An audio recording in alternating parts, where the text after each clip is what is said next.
Week number 12. In the books, of course. My results, and I'm very, very, very happy to say I improved dramatically to 6-1 out of my 7, with my totals to date 54, 34, and 1.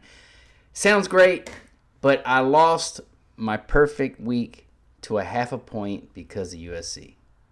But a half a point, still a half a point, right? Now we're going to go into week 13 with this season's already pretty much over. But anyway, let's go ahead and review what in the world happened. My one loss was, of course, at half point.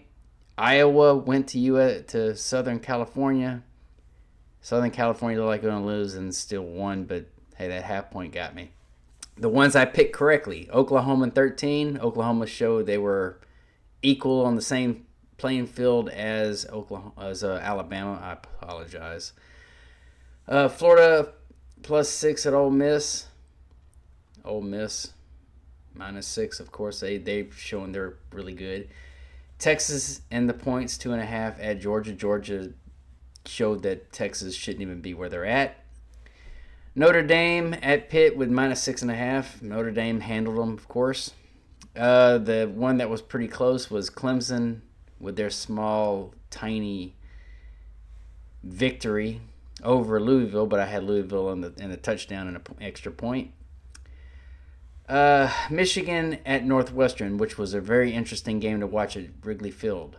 Michigan -12. Northwestern, I had Northwestern and the points. And Northwestern should have won that one. But, hey, field goal kicking is field goal kicking. Anyway, so here we go with Week 13 and my picks. I'm going to go ahead and start it off. I'll give a little recap of what I watched with LSU, of course, not looking anything like they were advertised at the beginning of the year. All right, game number 1, Tennessee -2.5 Florida. I'm taking Tennessee and -2.5. Tennessee's, in my opinion, the better team overall. They're playing in Florida. I don't care anymore. The year is pretty much over. So much for the Gator. Nebraska at Penn State. I'm taking Penn State -3.5. Penn State at home is a different team. Hopefully they'll play with some heart and prove that Nebraska shouldn't win, but whatever. The next one, this one's interesting in my case. USC and 14 at Oregon. I'm taking USC because of what they showed me.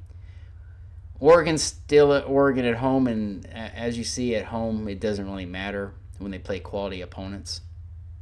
I didn't say USC is going to win. I say they should cover after what they showed me against Iowa. Measuring stick of Iowa, USC played them better. And Iowa's apparently much better defense than Oregon. All right, next, Illinois Illini at the Badgers. I'm taking Illinois in the -3 because I don't like the Badgers anymore, and they just signed their their coach for an extension. You can blame what you want on the situation of them and their hurt players, but the coaches are supposed to have backups that you recruit and pay for, and hence the words "pay for." Next, Miami at Virginia Tech. Miami -6.5 because Miami has a point to say, hey, we deserve to be here. If they don't blow the doors off of Virginia Tech, which I don't see happening, it's probably going to be a lot closer than that. I'm going to say within an 8-point to 3 field goals, so it should be a cover. My opinion, of course. Next, the team I love to hate, Colorado. Arizona State -3.5 at the Buffaloes. Why am I doing this? Because everybody's hyped off of one game where they saw Julian Lewis. I'm not bought on anything that Coach Sanders does. I'm sorry, Dion. I made enough of videos in my prior for all their losses and calling that they were going to have 5 or more losses, and now they're sitting at 7. Their season is a trash. He's destroyed the team. The athletic director is quitting. Let that sink in also. Deion Sanders says he's not going to go anywhere, and apparently all the professionals are saying he's going to leave. Let him. But anyway, Buffaloes, they're going to lose this one. What can you say? Arizona State's much better. Game number 7.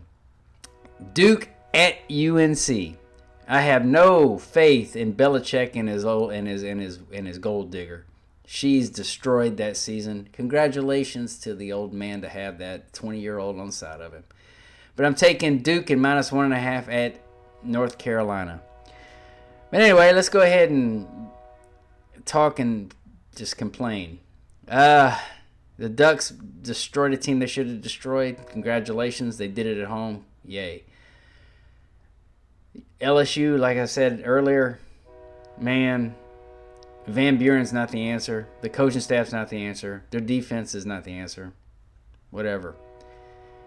Petrino on the other side of the ball, they should have beat LSU, but whatever. It is what it is at home, right?